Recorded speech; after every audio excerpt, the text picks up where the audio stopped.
SP આરતી madam જ્યારે સામાન્ય કપડામાં બજારમાં જાય છે ત્યારે જુએ છે કે એક વૃદ્ધ મહિલા અને તેની યુવાન પુત્રીને ઇન્સ્પેક્ટર સાથેના કેટલાક પોલીસવાળા મારપીટ કરી રહ્યા છે અને તેમની શાકભાજીથી ભરેલી લારીને ઊંધી વાળી રહ્યા છે. વૃદ્ધ મહિલા હાથ જોડીને કહે છે, સાહેબ, આવું ન કરો. આ એક જ લારી છે જેનાથી 2 ટાઈમનું ખાવાનું મળે છે. પરંતુ નિર્દય ઇન્સ્પેક્ટર સમજવા તૈયાર નહોતો. ઉલટું ગુસ્સામાં ચીસો પાડે છે. અહીં લારી લગાવવાની ઇજાજત નથી. આજ પછી તમે બંનેને અહીં લારી લગાવતા જોઈ લીધા તો સળિયાની અંદર નાખી દઈશ. આટલું કહીને તેઓ પોતાની બાઇક પર બેસીને ત્યાંથી ચાલ્યા જાય છે. આ દ્રશ્ય જોઈને આરતી મેડમનો ચહેરો કડક થઈ જાય છે, પરંતુ તે કોઈ ગભરાટ બતાવ્યા વિના તે માતા પુત્રી પાસે જાય છે. વૃદ્ધ માતા જમીન પર પડી હોય છે અને પુત્રી ડરી સહેમી રડતી માતાને ઊભી કરવાનો પ્રયત્ન કરી રહી હોય છે. આરતી મેડમ ધીમેથી પૂછે છે, માજી, શું થયું? આ પોલીસવાળા તમારી સાથે આવું કેમ કરી રહ્યા હતા? વૃદ્ધ મહિલા ગુસ્સાભર્યા અવાજમાં કહે છે, જાઓ અહીંથી, તમે જાણીને શું કરી લેશો? આરતી મેડમ કહે છે, માજી, હું તમારા બંનેની મદદ કરીશ. મને કહો, તેઓ આવું કેમ કરી રહ્યા હતા? વૃદ્ધ માતા ધ્રુજતા અવાજે કહે છે, કેમ અમારી ગરીબીની મજાક ઉડાવી રહી છો?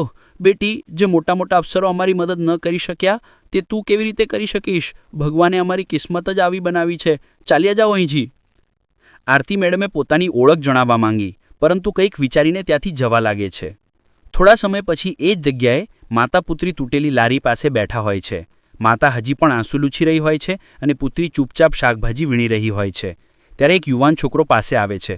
કહે છે, માજી, સાંભળ્યું છે કે આપણા જિલ્લામાં એક નવા એસપી મેડમ આવ્યા છે, આરતી મિશ્રા. બહુ કડક છે, પરંતુ ગરીબોની સાચા દિલથી મદદ કરે છે.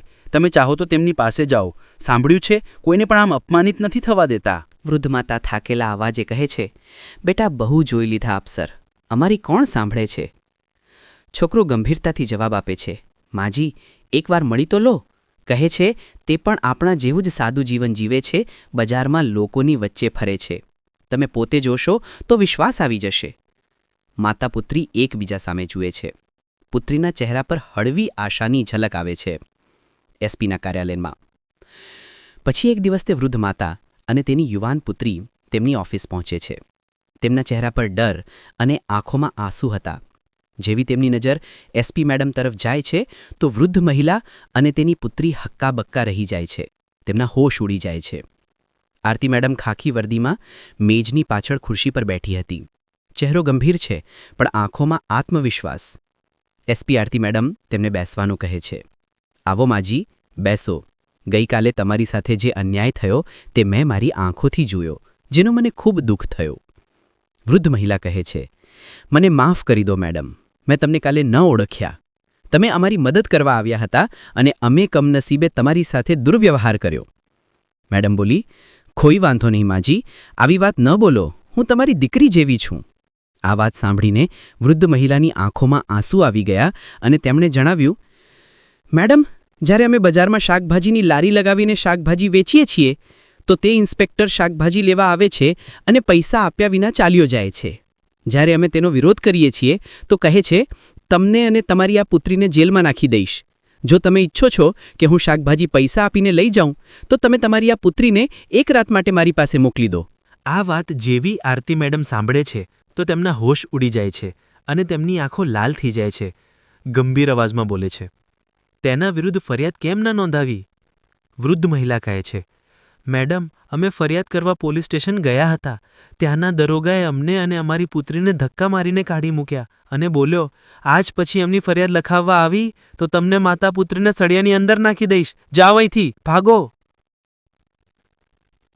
આ વાતની ખબર ઇન્સ્પેક્ટરને થઈ ગઈ કે માતા પુત્રી તેના વિરુદ્ધ ફરિયાદ કરવા માટે પોલીસ સ્ટેશન ગઈ હતી. એટલે ગુસ્સામાં કેટલાક પોલીસવાળા સાથે આવ્યો અને અમારી શાકભાજીવાળી લારીને તોડી નાખી અને અમને અને મારી પુત્રીને માર્યા. આરતી મેડમ ગુસ્સામાં બોલે છે, હું તેમની સાથે એવો હાલ કરીશ જે આજ સુધી કોઈએ નહીં કર્યો હોય. વૃદ્ધ માતાને કહે છે, તમે લોકો જાઓ, હું કાલે બજારમાં તમને મળું છું. વેશ બદલીને બદલો. બીજી સવારે આરતી એક ગામની મહિલા બનીને ગઈ. ના કોઈ મેકઅપ, ન કોઈ ઓળખ. સામાન્ય લાલ રંગનો સલવાર સૂટ પહેરીને તે જ માતા પુત્રીની લારી પાસે ચાલી જાય છે અને તેમને કહે છે, તમે લોકો ઘરે ચાલ્યા જાઓ, હું શાકભાજી વેચું છું.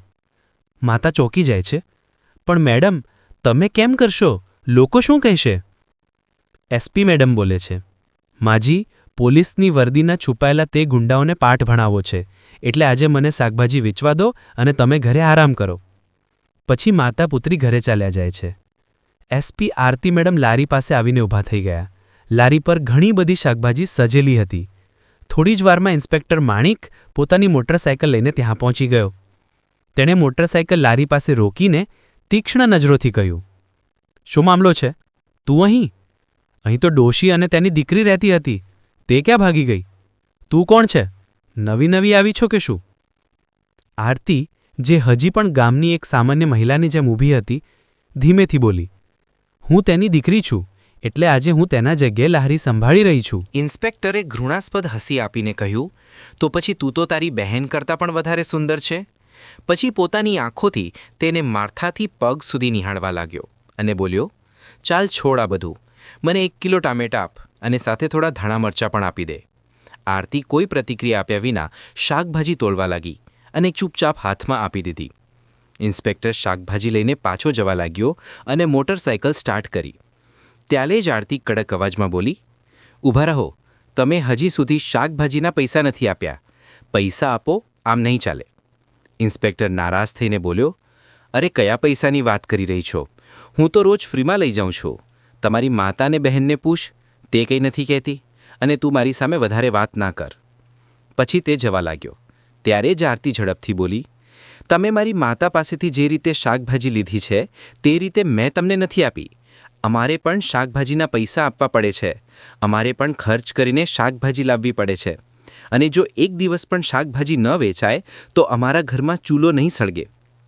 તમારા જેવા લોકો મફતમાં શાકભાજી લઈને અમારા પેટ પર લાત મારે છે." આ સાંભળતા જ ઇન્સ્પેક્ટરનો ચહેરો ગુસ્સાથી લાલ થઈ ગયો. તે ગુસ્સામાં આવીને આરતીને બોલ્યો, "જો તું ઈચ્છે છે કે હું ફ્રીમાં ન લઈ જાઉં તો તારે એક રાત મારી સાથે વિતાવવી પડશે." આ સાંભળતા જ આરતી મેડમે તેના ગાલ પર જોરદાર થપ્પડ મારી. ઇન્સ્પેક્ટર લથડી ગયો, પણ પોતાને સંભાળી લીધો અને ગુસ્સામાં કોલર પકડીને બીજો જોરદાર થપ્પડ માર્યો. આરતી ધ્રુજતા અવાજમાં બોલી, "તમે એક મહિલા પર હાથ ઉઠાવીને બહુ મોટી ભૂલ કરી છે.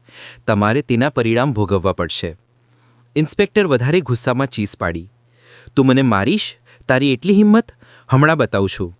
પછી તેણે આરતીના વાળ પકડીને ખેંચ્યા.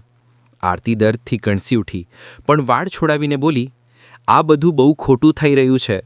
હું તારા વિરુદ્ધ રિપોર્ટ કરીશ.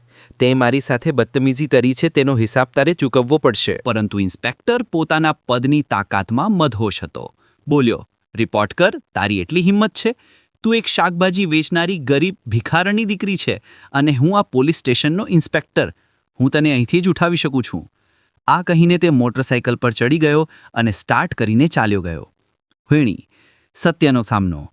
આરતી પહેલાં તો ધ્રુજી રહી હતી, છતાં તેણે પોતાને સંભાળી. થોડીવાર લારી પાસે બેઠા પછી તેણે શાકભાજીવાળીને ફોન કર્યો અને કહ્યું, "હવે તું લારી પર આવ." શાકભાજીવાળી આવતા જ આરતી ચૂપચાપ ત્યાંથી નીકળી ગઈ. ઘરે જઈને તેણે પોતાના કપડાં બદલ્યા અને પીળા રંગનો સલવાર સૂટ પહેરીને એક સામાન્ય સ્ત્રીની જેમ પોલીસ સ્ટેશન પહોંચી.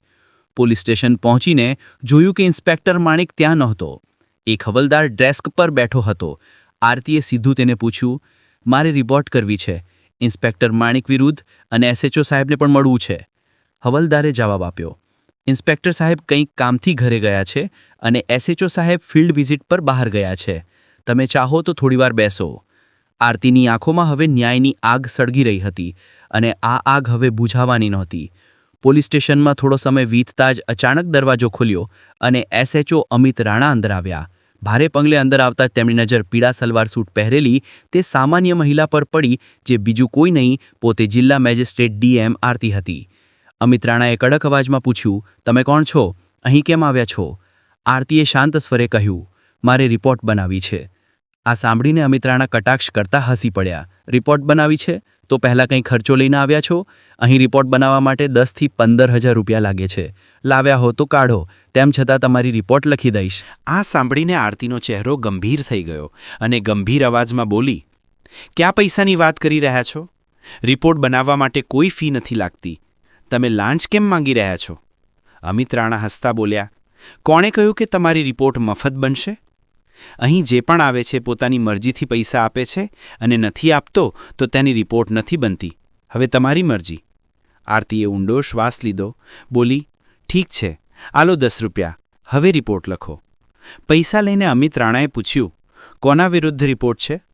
આરતી ગંભીર થઈને બોલી, ઇન્સ્પેક્ટર માણિક વિરુદ્ધ. તેમણે એક શાકભાજી વેચનારી સ્ત્રી સાથે બદતમીઝી કરી છે. રોજ તે તેની લારીમાંથી પૈસા વિના શાકભાજી લઈ જાય છે અને જ્યારે મેં વિરોધ કર્યો તો તેમણે મારા પર હાથ ઉઠાવ્યો. હું તેના વિરુદ્ધ સખત કાનૂની કાર્યવાહી ઈચ્છું છું. અમિત રાણાનો ચહેરો મૂરઝાઈ ગયો. તેમના ચહેરા પર ડર સ્પષ્ટ દેખાતો હતો. ગભરાતા બોલ્યા, તે તો અમારા પોલીસ સ્ટેશનના સિનિયર ઇન્સ્પેક્ટર છે અને તેમ છતાં જો કોઈ ફ્રીમાં વસ્તુ આપે છે તો તેમાં શું ખોટું છે? અમે પોલીસ થોડા આવા જ છીએ. આરતી હવે બધું સમજી ચૂકી હતી કે આ સિસ્ટમ અંદરથી જ સડી ગયેલી છે. આ લોકો માત્ર યુનિફોર્મ નથી પહેરતા, ગરીબોની લાચારીનો વ્યાપાર કરે છે. તે કંઈ બોલ્યા વિના ચૂપચાપ પોલીસ સ્ટેશનમાંથી બહાર નીકળી ગઈ, પણ તેની આંખોમાં હવે આગ સળગી રહી હતી. બીજા દિવસે સવારે ડીએમ આરતી યુનિફોર્મ પહેરીને ગાડી લઈને સીધી તે જ પોલીસ સ્ટેશન પહોંચી. તેની સાથે તેનો સરકારી ગાર્ડ હતો. પોલીસ સ્ટેશનના ગેટ પર તેને યુનિફોર્મમાં જોઈને સમગ્ર સ્ટાફ દંગ રહી ગયો. અંદર ઇન્સ્પેક્ટર માણિક અને એસએચઓ અમિત રાણા બંને હાજર હતા. તેમના ચહેરા પર ડર સ્પષ્ટ દેખાયો જ્યારે તેમણે તે છોકરીને જોઈ જેનું તેમણે અપમાન કર્યું હતું. પણ આજે તે કોઈ સામાન્ય મહિલા નહોતી, તે જિલ્લાની ડીએમ હતી. ગભરાઈને બંને એકસાથે કહ્યું, તમે કોણ છો અને આ યુનિફોર્મ કેમ પહેરી છે? આરતીની આંખોમાં હવે એક અધિકારીની ગરિમા ઝળકી રહી હતી. ગંભીર અવાજમાં કહ્યું, યુનિફોર્મ નથી દેખાતી? હું આ જિલ્લાની ડીએમ આરતી છું અને હવે મને બધું ખબર પડી ગઈ છે કે આ પોલીસ સ્ટેશનમાં ગરીબોને કેવી રીતે ડરાવવામાં આવે છે, તેમની પાસેથી પૈસા કેવી રીતે વસૂલવામાં આવે છે અને કાયદાને નામે અત્યાચાર કેવી રીતે કરવામાં આવે છે. બંનેના પગ જમીનથી કપાઈ ગયા. ગભરાઈને તેમના અવાજ ધ્રુજવા લાગ્યા. મેડમ, તમે શું કહી રહ્યા છો? જો તમે ખરેખર ડીએમ છો તો પછી આઈડી બતાવો. આરતીએ કંઈ કહ્યા વિના પોતાની બેગમાંથી સરકારી ઓળખપત્ર કાઢીને અમિત રાણાની સામે મૂકી દીધો. આઈડી જોઈને અમિત રાણાના હાથ ધ્રુજવા લાગ્યા. તેનો ચહેરો સફેદ પડી ગયો. તરત હાથ જોડીને ઝૂકતા બોલ્યો, માફ કરું મેડમ, મને ખબર ન હતી કે તમે ડીએમ છો. મારી મોટી ભૂલ થઈ ગઈ. પાછળ ઊભેલો ઇન્સ્પેક્ટર માણિક પણ તે સમયે ડરી ગયો હતો. તે પણ હાથ જોડીને બોલ્યો, મેડમજી, માફ કરો, જે થયું ભૂલી જાઓ, ફરી ક્યારેય બે થાય. બંને ઓફિસર શરમથી માથું ઝુકાવીને ઊભા હતા, પરંતુ ડીએમ આરતીની વાત હવે કોઈ નરમાશવાળી નહોતી. કડક અવાજમાં બોલી, આજથી હું તમારા બંનેને સસ્પેન્ડ કરું છું અને જે કામ યુનિફોર્મ પહેરીને તમે કર્યું છે તેનો હિસાબ હવે કાયદો કરશે. આ જિલ્લામાં હવે ગરીબોનું અપમાન નહીં થાય અને યુનિફોર્મની પાછળ છુપાઈને લૂંટફાટ પણ નહીં ચાલે. પછી પાછળ ઊભેલા સ્ટાફને આદેશ આપ્યો, આ બંનેને તરત જ ધરપકડ કરો અને તેમના વિરુદ્ધ સખત વિભાગીય તપાસની સાથે સાથે ગુનાહિત કેસ પણ દાખલ કરો. આજે તમે સાબિત કરી દીધું કે વર્દી તાકાતનું નહીં, જવાબદારીનું પ્રતીક છે. આટલું કહીને આરતી જેવી આગળ વધવા લાગી. ઇન્સ્પેક્ટર માણિક અને એસએચઓ અમિત રાણા તેમના પગમાં પડી ગયા. આંખોમાં શરમ અને ડર સ્પષ્ટ ઝલકતો હતો. મેડમ, એક છેલ્લો મોકો આપી દો, અમે ખરેખર બદલાઈ જઈશું. અમિત રાણા ગીડગીડાયો, માફ કરી દો મેડમ, વાયદો કરું છું, આગળ આવી ભૂલ નહીં થાય. જો ફરીથી કંઈ કર્યું તો જેલ મોકલી દેજો. માણિકે માથું ઝુકાવતા કહ્યું. આરતી થોડી પણ શાંત રહી. પછી ઊંડો શ્વાસ લેતા ગંભીર સ્વરે બોલી, તમને માફી નહીં, ઇન્સાફ મળશે. પણ કાયદાના દાયરામાં આજથી તમારા વિરુદ્ધ કેસ દાખલ થશે. જો તમારી નિયત ખરેખર બદલાઈ ગઈ છે તો અદાલતમાં સાબિત કરો. કાયદો બધા માટે એક જેવો છે, અફસર હોય કે સામાન્ય માણસ. તેના શબ્દોએ પોલીસ સ્ટેશનના દરેક ખૂણામાં ગૂંજ છોડી દીધી. આરતી જતાં જતાં સમગ્ર સ્ટાફ તરફ જોતા કહ્યું, પોલીસની વર્દી ડરાવવા માટે નહીં, ભરોસો અપાવવા માટે હોય છે. જ્યાં સુધી આ વર્દી પહેરનારો ઇન્સાન પોતે ઇજ્જત આપવાનું નહીં શીખે ત્યાં સુધી આ વર્દીની ઇજ્જત પણ નહીં થાય. બહાર નીકળતા જ આખું પોલીસ સ્ટેશન શરમમાં ડૂબેલું હતું. પણ તે દિવસ પછી બદલાવ સ્પષ્ટ દેખાયો. હવે ના લાંચ ચાલતી હતી, ના ગરીબનો અવાજ દબાતો હતો. શાકભાજી વેચનારી મહિલા ફરીથી હસતી દેખાતી હતી. હવે તેને પોલીસનો ડર નહીં, ભરોસો થતો હતો. આ વાર્તા બતાવે છે કે જ્યારે સત્તામાં બેસેલો વ્યક્તિ ઈમાનદારીથી ન્યાય કરે છે તો આખી સિસ્ટમ બદલાઈ શકે છે અને વર્દી